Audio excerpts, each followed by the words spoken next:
ह्रीं श्रीं हुं फट् इति जलं निवेद्य ओं ह्रीति ह्रीं इति हस्तौ ख्यालयतं श्रीं हुं इति अष्टौ निवेद्य पुनः फट् इति हस्तौ ख्यालयतं वैरचनायनमिति मुखं शङ्खायनमिति दक्षिणासं पण्डरायनमिति वामनासं पद्मनाभायनमिति दक्षिणेत्रम् ओं सीतावायनमिति वामनेत्रं मामकायनमिति दक्षकर्णम् ओं नामकायनीं नमः इति वामकर्णं तारकाय नमः इति नाभिं श्रुत्स्येत् ओं पद्मन्तकाय नमः इति हृदयं जमन्तकाय नमः इति मस्तकं विघ्नन्तकाय इति दक्षस्कन्दं नरन्तकाय इति वामस्कन्दं समन्यार्गदकेन पठिति द्वारमभ्युक्तम् ओं एते गन्धपुष्पमूर्धडुम्बरे गणपते नमः दक्षिणे खं क्षत्रपाणाय नमः एते गन्धपुष्पे पश्चिमे वङ्पटुकाय नमः उत्तरे अग्नये नमः एते गन्धपुष्पे गंगाय नमः एते गन्धपुष्पे लक्ष्मै नमः एते गन्धपुष्पे जमुनायै नमः एते गन्धपुष्पे ततः वामङ्गं संकचन पूजामण्डपान्तर्गत्वां एते गन्धपुष्पं वास्तुपुरुषाय नमः एते गन्धपुष्पं ब्रह्मणे नमः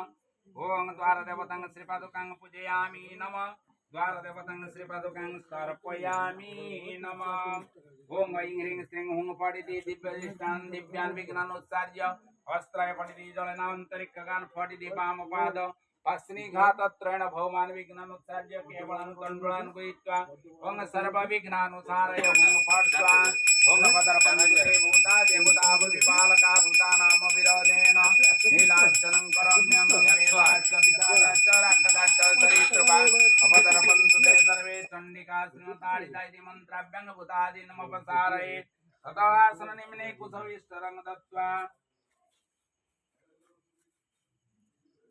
आसननिम्ने कुशविष्टरं दत्त्वा आसुरेखे वज्ररेखे हुं फट् स्वासने पञ्चविधनग्नमध्ये एकत्तरेण भूत्वा तत्र मण्डलिकां कृत्वा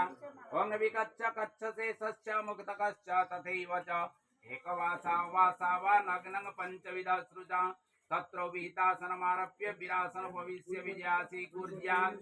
ओं संविदासवैरमध्ये संविद्देवि गरीयसि संविदापानमात्रेण सविरः स च साधकं ततः स्वामी त्रिकोणमण्डलं तद्वै वृत्तं तद्वै चतुरस्रमण्डलं विल्लिख्य ओं एतत्पाद्यं ओं ह्रीं व्यापकमण्डलाय नमः इदमर्घ्यं ह्रीं व्यापकमण्डलाय स्वाहा आचमनीयं ह्रीं व्यापकमण्डलाय स्वदा एष गन्ध ह्रीं व्यापकमण्डलाय नमः पुष्पं ह्रीं व्यापकमण्डलाय बहुषट् युवदीपार्थकं ह्रीं व्यापकमण्डलाय नमः नैवेद्यं ह्रीं व्यापकमण्डलाय स्वाहा आचमनीयं ह्रीं व्यापकमण्डलाय स्वदा इति मण्डलं सम्पूज्य तत्र